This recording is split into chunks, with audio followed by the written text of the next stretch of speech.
It was the best vacation our family ever took if you forget about the dead girl floating in the river. She's hard to forget, even after all these years. Wrapped in her puffy pink raincoat, bobbing gently up and down with the light ripples of the water, she appeared from a distance to be no older than 12. In truth, she was 16. Is there much of a difference? The bridge stretched over a river of middling size and was probably less than 80 feet high. We hadn't planned to stop and take pictures there. We were in danger of being late to the ball game, Caleb's first. We told the kids that we parked our car across the bridge, over a mile from the stadium, so that we could eat at a semi-famous burger joint in the area. We did it so we wouldn't have to pay the outrageous stadium parking fee. Regardless, with full bellies, we had just begun our walk to the park and were content. Earlier in the day, when the clouds had been threatening and the air was heavy with that pre-downfall restlessness, I'd feared a rainout. Caleb would have been crushed. But the clouds had amounted to nothing more than a light drizzle, and now the sun was beginning to poke through in places. It was a good thing, too, the damn ball game had been the whole reason to take a vacation in the first place. I suppose the story starts 2 years earlier, at Caleb's Little League tryouts. Jade and I thought it was important that our kids be involved in team sports. I, growing up, hadn't been. A fact that I often felt a bit sad about. When Caleb turned 9, we arrived at baseball not out of any great love for the game, but rather a dearth of options. Caleb was too short for basketball, and Jade wouldn't hear of her boy catching brain damage on a football field. In the weeks leading up to the tryouts, I'd had my younger brother teach Caleb the basics: how to swing a bat, throw a ball. I watched the two of them practicing in the backyard from our old kitchen window, having no clue whether or not the kid was any good. But he looked like he was having fun, and wasn't that what mattered? Anyway, I wasn't expecting him to be a superstar. I just hoped he wouldn't embarrass himself at tryouts. He didn't. When I picked him up that day, he seemed to think he had a shot at making the minor twos. There were 3 leagues for kids his age to play in, determined by talent level: the minor ones, the minor twos, and the majors. We'd anticipated, of course, that in his first year he would play in the minor ones, with a chance to move up as the years progressed. We were shocked beyond speaking the night he got the phone call from one of the league's head coaches. He'd made the majors. The coach told Caleb that he drafted him because even though our boy wasn't the biggest or most talented kid on the field, he played with heart and hustle and grit, just like a certain big league ball player. So that was how, on that overcast summer morning, we found ourselves on the bridge. I strolled along the gravelly sidewalk, fingers intertwined with Jade's. Caleb walked, skipped, almost, just ahead of us. A hat cocked on his head, and the name of his childhood hero stretched across the top of his back. His little sister, Abra, strode near him, struggling with the yo-yo we bought her that morning. Everything was so picturesque, and the tall trees flanking the river so beautiful that Jade stopped the family to take a photo. That was when our perfect vacation stopped being perfect. Abra whined. She hated taking pictures. "The lighting's perfect right now, my dear," Jade responded patiently. "And if there's one thing I hope you learn from your mother, it's that you never waste perfect lighting." She pulled the family camera from a pocket I didn't even know her jacket had, and angled it carefully on the concrete railing of the bridge, which stood less than 5 feet high. In the present day, our story might have played out much differently, but when our children were young, we owned no smartphones or even digital cameras. There were no such devices to own. This family camera used rolls of film, and Jade had stocked up on those before the vacation. She'd get them all developed at Walmart's photo center when we made it back home. Once the camera was propped up just so, Jade set the timer and hurried over to take her place next to me in the family lineup. The picture snapped. Jade ran back to set the timer again. In case someone had blinked, of course, and rushed back once more to her family, artificially wide smiles stamped on each face. The camera snapped a second time. Moments later, a strange sound floated through the air, a cross between a splash and a dull thud. Nobody thought much of it. The sound wasn't even that noticeable above the flow of the river until a woman's desperate wail rang out behind us. We all whirled around at once. Some 100 yards away, partially concealed by the light rise and fall of the bridge's middle, a woman was clawing her fingernails into her face. She stared, horror-struck, over the edge of the bridge. a sobbing shriek on her lips, her expression utterly grotesque. I didn't know what had happened, but I knew I wanted my children far away from the situation. I gave the tickets to my wife, keeping one for myself, and told her I would meet the three of them at the stadium. For now, I said, I'll see if this woman needs help. We set off on our separate paths, but then two jigsaw pieces came together in my mind. Jade, I said. My wife turned. Don't let the kids look down there. As far as I know, the kids didn't look down there. It's a good thing, too, the sight has never left me. When I approached the hysterical woman on the bridge, an important-looking man in a smart business suit had already reached her from the other side. He was peering over the chest-high barrier.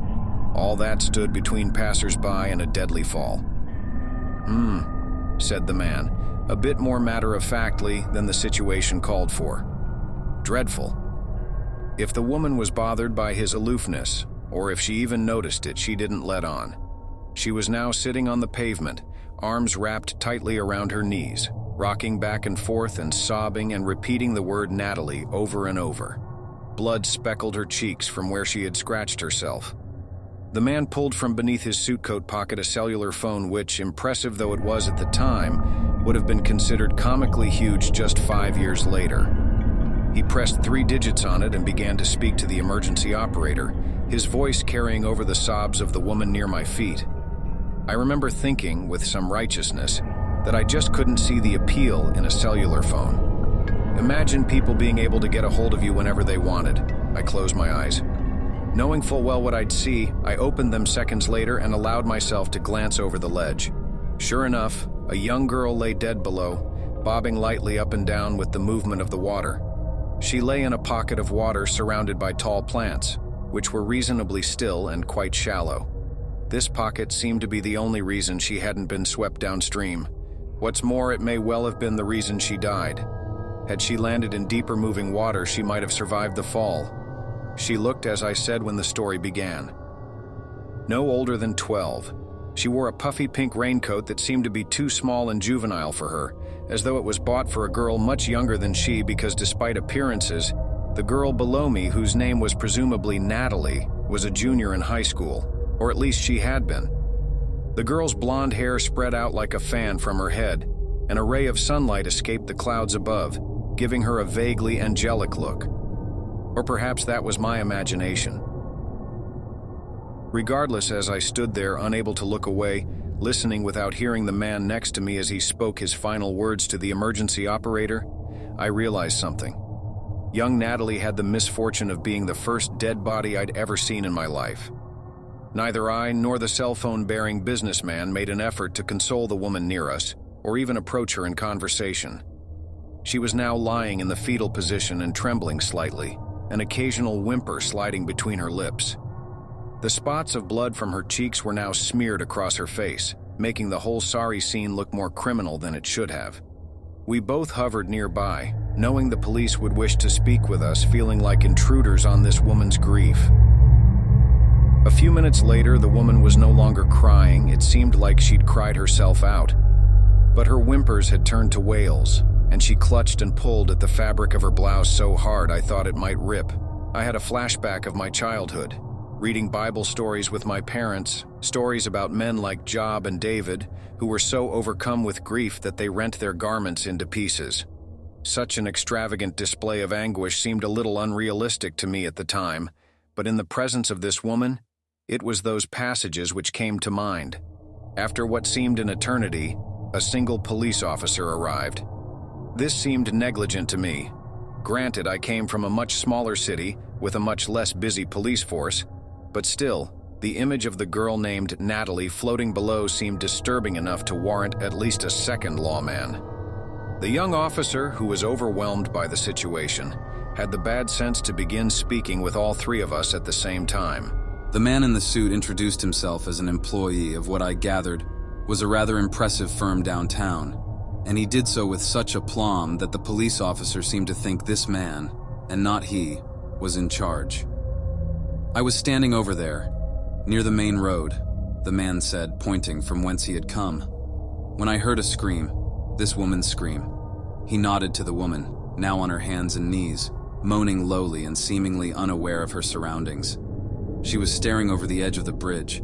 I looked over myself as I hurried toward her and saw the young girl's body lying below. Good, said the police officer. He seemed deeply distracted by the almost inhuman noises coming from the woman at our feet, emanating from her at random intervals. He turned to me. "And you?" I told him my story. Then the officer crouched down, and with more authority and grace than he had heard before demonstrated, began to address the woman. "Mom, my name is Officer Maurice. I'm here to help you. Do you think you could answer just a couple questions for me?" Slowly, the woman looked up at him and nodded. The blood on her face had crusted and her expression was grotesque. I began to wonder what my face would look like if my entire life had been flipped upside down in a mere moment. "Who is the girl, ma'am?" My other woman hiccuped loudly. "She's my daughter, Natalie. She's 16. Could you tell me what happened, ma'am? In your own words. My mind, as minds, are wont to do, latched onto a wholly unimportant detail. The phrase in your own words, used purely out of the ceremony, as if the woman could have spoken someone else's words and almost forgot to listen to the far more interesting things being said. I could. The woman took a deep breath and then told her story, with no sobs, no hiccups, no interruptions to speak of. Natalie was very, very sick. The doctors weren't sure what was wrong with her. They thought it was a bad bout of food poisoning at first, but it just wouldn't go away. Days turned into weeks. Weeks turned into months. She could hardly keep any food down. And she was constantly achy and nauseous and pale. I took her out of school for most of April and May. Anyway, that's the whole reason we were out here. She was feeling a little better today. Or so she told me. When the rain stopped and the sun started to shine through the clouds, she begged me to let her go outside. It was her favorite kind of weather. So she and I got dressed and went out here for a walk. We were planning on going to one of the parks down by the frontage road. And that's how the woman took a deep breath. She sounded as though something large was caught in her throat. "And that's how we ended up here on the bridge," she said. "We were walking together, side by side. She fell behind. Just a few steps. I didn't notice. I don't think she wanted me to notice. The next thing I knew, she was over the edge. She jumped." Officer Morris nodded. "You saw her jump?" "No, thank God. I heard her land down there, in the river. I turned around to look over the edge, and I saw her." The woman's voice wavered, and tears filled her eyes once more. And before hardly a moment had passed, she was a puddle of hysterics again. Officer Morris looked resigned. There would be no more answers from her, at least not for a while.